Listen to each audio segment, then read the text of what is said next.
Check this out, 598 cubic inches. We've got low buck versus high buck. We got screaming horsepower versus brute torque. It's all on this episode of Engine Masters.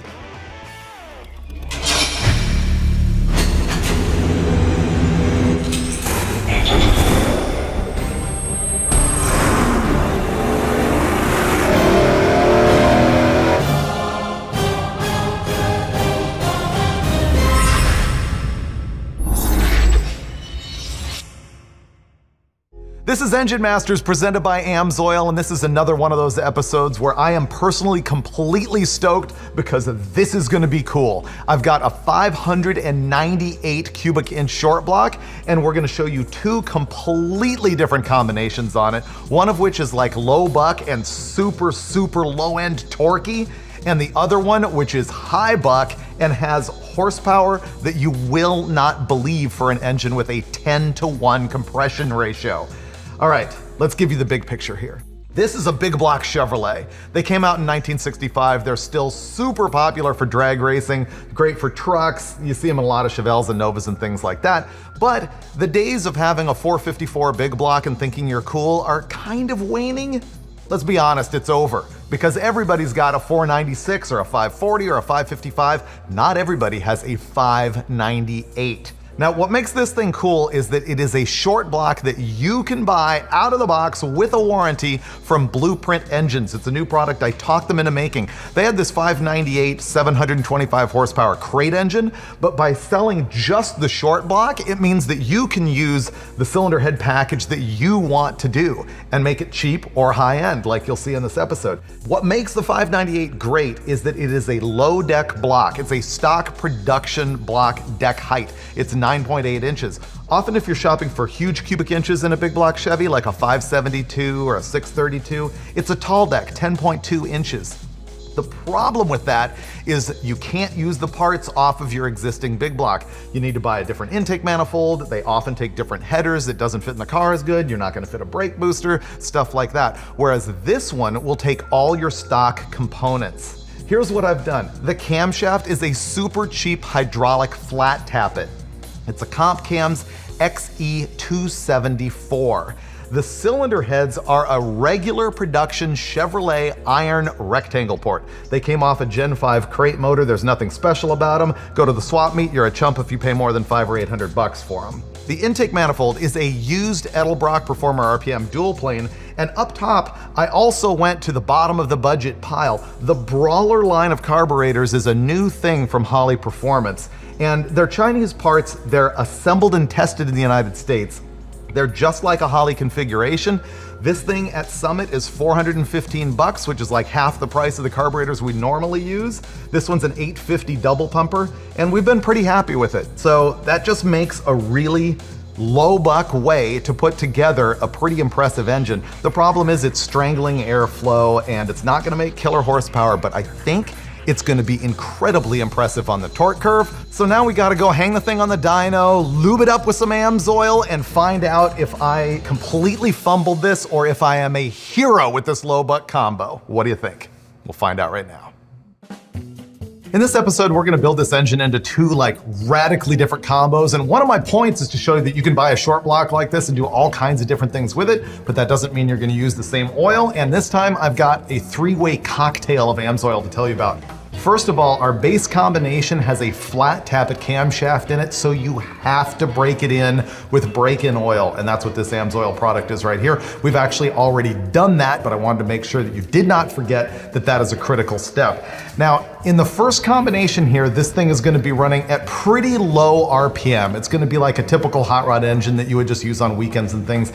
And for that, I'm gonna use the Z-Rod 1030. The important thing being, this is a high zinc oil. Once again, that is critical for the flat tappet camshaft. Now, when we go into the next combination with this engine, it's gonna be running much more extreme RPM. It's gonna be making a lot more horsepower. And at that point, it's more of a race engine, and I'm gonna move to the Dominator racing oil, but in the same 1030 rating. Right now, we're gonna sauce it up with that Z-Rod before we go to the very first dyno test and prove to these guys that this is actually a good idea.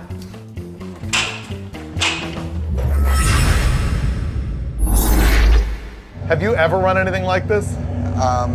No. Not on purpose? No, never on purpose. Never on purpose. Actually, never accidentally either. I mean, Well, you see it all the time with small blocks with stock heads and a little cam or something, but it's the 598 cubes that makes this weird and good. yeah, puts it completely out of that range of normalcy.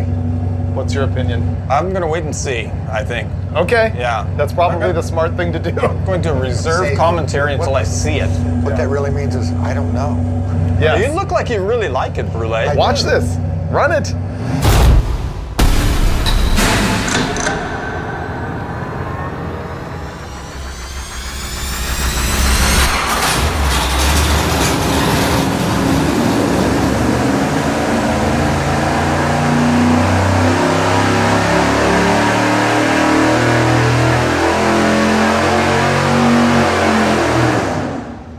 What do you think?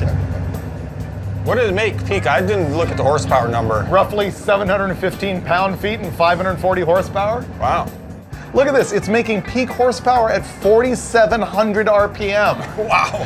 That's way, way below what you would expect. So we're looking at a torque peak of 714.3 pound-feet at 3,500 and 545 horsepower at 4,700. Now, 545 horsepower is pathetic for a 598 cubic inch engine, right? Well, it's not even 1 horsepower per cubic inch. Exactly. It's completely, it sucks. But look at this. It makes virtually 700 pound-feet, 688 pound-feet at 2,500 RPM. That's what makes it a diesel. Right. Yeah. And then look, it's flat. It makes more than 700 all the way to 4,000 essentially. I also think if a guy already has a 454 in his Chevelle and he's running around with a turbo 400 and like a stock 308 rear gear, all he needs is this short block, throw it into his existing parts, and it will be really fast without having to spend extra money on overdrive, because this kind of torque can pull a highway rear gear and still be really fast. And when it starts smoking the tires, it will never stop. No. Ever. It'll just keep going. What's kind of cool about this illustration is it just shows you how low you can go. And you can just keep moving everything up if you want by just kind of changing camshaft up to a point with this cylinder head. There's a lot of room to move the engine speed up. You Yeah, think so? Change things. I think with this head, you could still move it up some. It's never going to be a 7,000 RPM motor with this many cubic inches in this head, but maybe you could get it to 5,500 for peak power or something. I mean, I still think it would move everything up if it had like a 248 at 50 camshaft. If you did that, would it make significantly more than 545 horsepower, or is 550-ish the limit of an 850 and this intake and those cylinder heads? Yeah, cylinder head, we'd have to look at the flow number on those heads, but it may be getting close. If you move the peaks up, you'll move the horsepower up too. But not necessarily. It can shorten the difference between peak Right. torque and peak power, because once that head's saturated, I mean, if that head flows 320 or 330, how much power can it make? I mean, theoretically, it's that it says good. it makes 660 or something, but I think this head, if I remember right, it flows about a CFM per cc, so I'm thinking it's around 310-ish. Okay. That's not too bad, actually. So you should make over 600 horsepower cam to take maximum advantage of the flow. So it could, but then it would start to give up this torque curve, and it's not going to idle at 800 RPM. It's not going to have 17 inches of vacuum. It'll still make that torque potentially, but it's not going to have all that drivability and smooth idle and, you know, all that stuff way down low. It is absolutely the argument in the example of a torque motor versus a horsepower motor, which is what I'm trying to do here. And I think when people say, oh, it's a torque motor, what they really mean is that it makes more torque than horsepower. And that's what this is to the extreme. What makes this strange is that the power peak is below 5,252 RPM, so therefore it makes way less horsepower than torque, because the formula for horsepower is torque times RPM divided by 5252. So horsepower takes into account engine speed and torque does not. Torque is a measurement of basically work, how strong you are. And this thing is really, really strong down here. There's no replacement for displacement, right? I like it. How about more airflow with displacement? Well, that We need to did. find that one That's out. step 2. Okay. Ready to wrench? Yeah. I don't think the Steves were completely convinced about the coolness of my low buck engine package, probably because it peaked horsepower at 4,700 RPM, which is ridiculous, and partially because they know what's coming, which is this, a combination that is much more in line than the stuff we're used to dealing with to make big, high-end horsepower. So what we're gonna do here is swap the cam and the cylinder heads and the intake manifold and the carburetor. We're gonna use the same short block, same oil pan, but totally change the character of the engine, and we're gonna do it with Brodix cylinder heads, which I haven't used in a while, and I'm really looking forward to it because we've all been just drooling on this cylinder head as we look at it. This is a Brodix BP BB3 Plus O.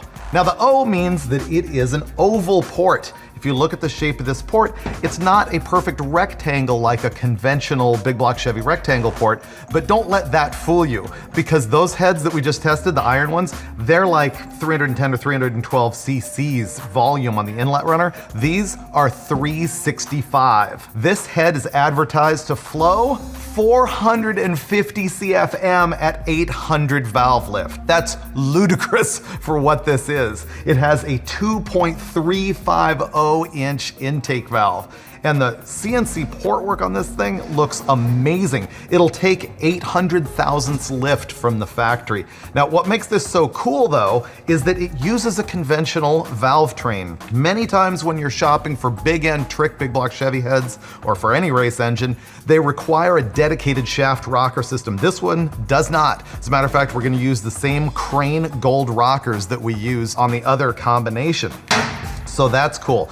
What's also neat is that Brodix sells an intake manifold that is made exactly for these inlet ports. You can see they've got the same shape to them, and they also port matched them. So this is like a sweet combination of a giant single plane manifold, custom designed for this intake. Up top, this carburetor is a Holley Dominator in 1250 CFM. I figured we were gonna need a lot of airflow to feed this 598 cubic inch engine. Now lastly, we changed the camshaft. What we had in it before was a hydraulic flat tappet, and now of course, we've got the solid mechanical roller camshaft.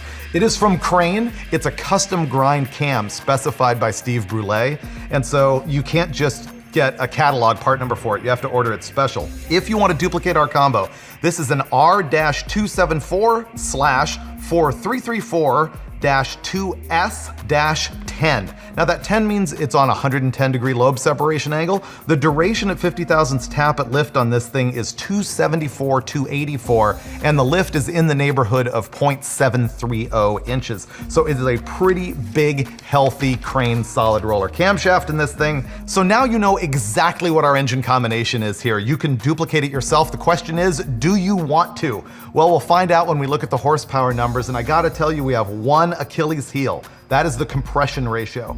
The pistons in that blueprint short block are gonna give us 10.0 to 1.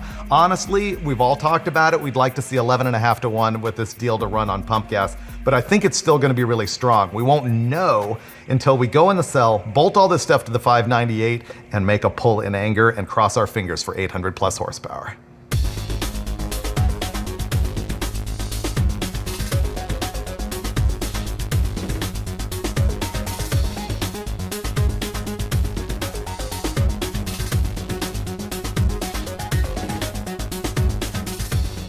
Steve's setting the initial lash on the valves. I'm gonna test fit the intake. This thing is gonna be sweet. And it fits perfectly. But we wanna run a vacuum pump on this thing instead of running a bead of silicone. We're gonna have to figure out some cork. What Steve's working on right now is what's called a stud girdle. So it uses a really long poly lock, which is the thing that holds the rocker arm down. And it is a clamp that goes around each one of those poly locks to stabilize all of these rocker studs so that they're not wobbling around with the high spring pressure and big lift and potentially RPM of a solid roller cam. This thing doesn't really have an RPM problem, fortunately, but this is still gonna add valve train stability since we don't have a trick like shaft mounted rocker. It's a regular old stud rocker. This is the same rocker we took off that other engine on the stock heads. Does yours go right? How big is your Dominator? 1250. Oh, good. Yeah. Why'd you put the small one on? They make a 1420. I asked you wanted this one. Yeah. Well, the old one was the Freiburger combo, this is the Brulio combo. I like the Brulio combo way better. Probably. So Yeah. we got the whole Brodix setup dialed. Steve Brulé is now gonna tune this thing up while we go hide in the corner, and then we'll come back and find out how much power this thing makes. All right, I think you guys are about to be a lot happier with this engine. It's a little more what I'm normally doing. I know. I suspect I'll like it a lot better too. This thing's gonna be stout, watch this. You're the odd man out, Freiberger. I know.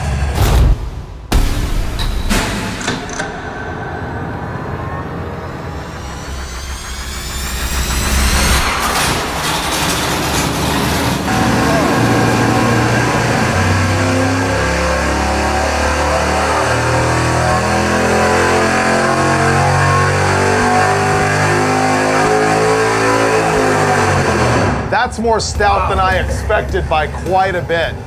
I didn't think 10-to-1 compression ratio would get us there. So essentially we just bolted on 300 horsepower.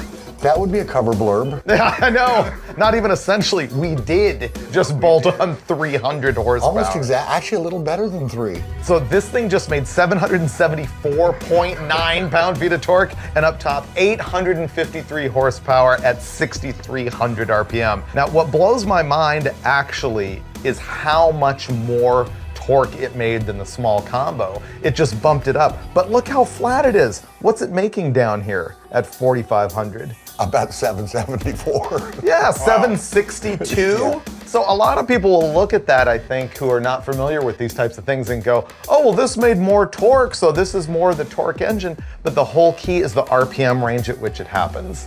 Even down at 3,600, it still made 673, so that is a beast.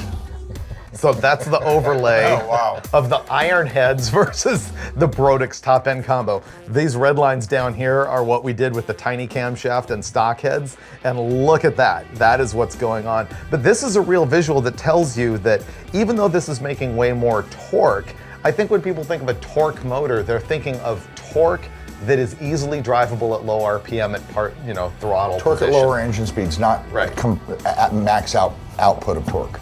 I know you guys think I was cracked walking into this test, but what my goals were for it were first to find out what happens if you basically put 454 parts on a 598, and second to talk about the difference in a torque motor and a horsepower motor, and it backfired on me a little bit that the horsepower motor also made more torque. But what are your takeaways from this? I mean, there's more engine dynamics going on here than we've really talked about. What has it made you think about? Well, like you were saying, I do a lot of this stuff. The high horsepower stuff. The low horsepower thing makes me start thinking about all of those things, intake manifold. I mean, it almost makes me want to go put the other combination back on and order 6 camshafts and 6 intake manifolds and a couple of cylinder heads just to try and really get that up and kind of take that other viewpoint of everything. Yep. How about you?